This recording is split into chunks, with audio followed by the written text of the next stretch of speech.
Listen, thanks everyone very much for coming here. We're talking about new financial models for a sustainable entertainment economy, all blockchain. And here we have three pioneers. Of course, internationally renowned artist, musician, producer, Gramatik. Hey everyone. And emerging filmmaker, writer, director, Khushnuda Shukurova. And of course, a prolific producer, Nate Bolotin from XYZ.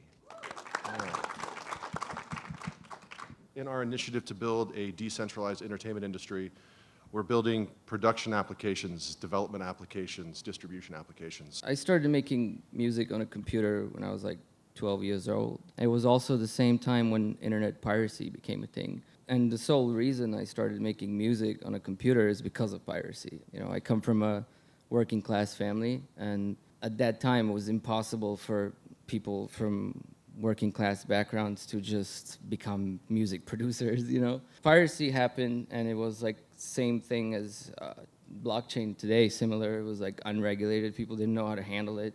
Meanwhile, it democratized the process of being involved for like, you know, regular working class people to be able to make art in that kind of way. The streaming revolution only addressed one part of the problem in terms of piracy. They addressed the consumers. So for me as a music listener, streaming services are great. They did not, however, address, for me as an artist, streaming services are still horrible. And for me, blockchain addresses both issues, you know, in terms of like what this technology can do. Some form of this will be the future of you know, entertainment and content creation. It's so young. We're in the beginning days here of blockchain technology. It's 1994, 95 of the internet. You know, New Frontiers is a sci-fi anthology that was essentially invented by a filmmaker named Rory Robinson. He's a world-building kind of filmmaker. Yeah. And one of the things that we struggle with is that a movie like that is extremely hard to finance through the traditional models of independent film financing. I truly believe that the audience for this film, the right audience for this film, will discover it through your platform. It's actually the best sci-fi script I've ever read, so I'm really super excited about it. And I love sci-fi. SingularDTV is very heavy into sci-fi. I don't know how many people here actually have been involved in independent film financing, but it's an incredibly distressed and broken model. It's practically impossible for you to make a profit on an independent film. Yeah, it's criminal. That was stressful. Did you say stressful? Yes? Because Yeah. Gramatik had his huge fan base, and I was like, oh, I'm just an emerging filmmaker. Yeah. And so I was kind of worried. You know, it's interesting, you mentioned you were 6 years old when the Civil War started. Like, I grew up in Yugoslavia, and I was also 6 years old when our Civil War started. So it's a coincidence that two of us are sitting on the stage. So, Kay, how is it in Tajikistan, the film industry there? Because Tajikistan has a healthy amount of gatekeepers themselves, right? It's one of the reasons why you came to the United States to be a filmmaker? Yeah, I mean, basically in Tajikistan, the film industry is not as good because of the post-Soviet collapse. It's a post-Soviet country. But then everything changed. There's no funding for films.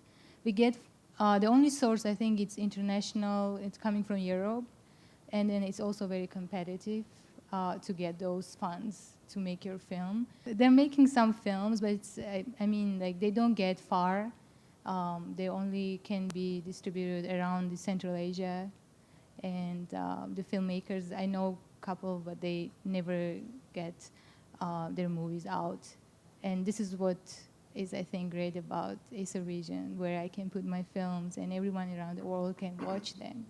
I think the biggest critics are the gatekeepers who do not bring any actual value to the process. Yeah, and it's coming quickly, because just a few days ago, like, a court in Wyoming ruled that tokens are not securities. So That's a big deal. It's a really big deal, and it happened in Wyoming, which is really interesting. Well, for me, I would say, like, don't be afraid of it. Just learn about blockchain, learn about cryptocurrencies. Well, I just want to say, for everybody that's new to this technology and cryptosphere in general, to just, you know, do as much as you can to learn and single out good, like, media sources and platforms and publications out there, they're doing a really good job of explaining this to the regular public. Gramatik, Kay, Nate, thank you very much. Thank you all for coming. Thank you.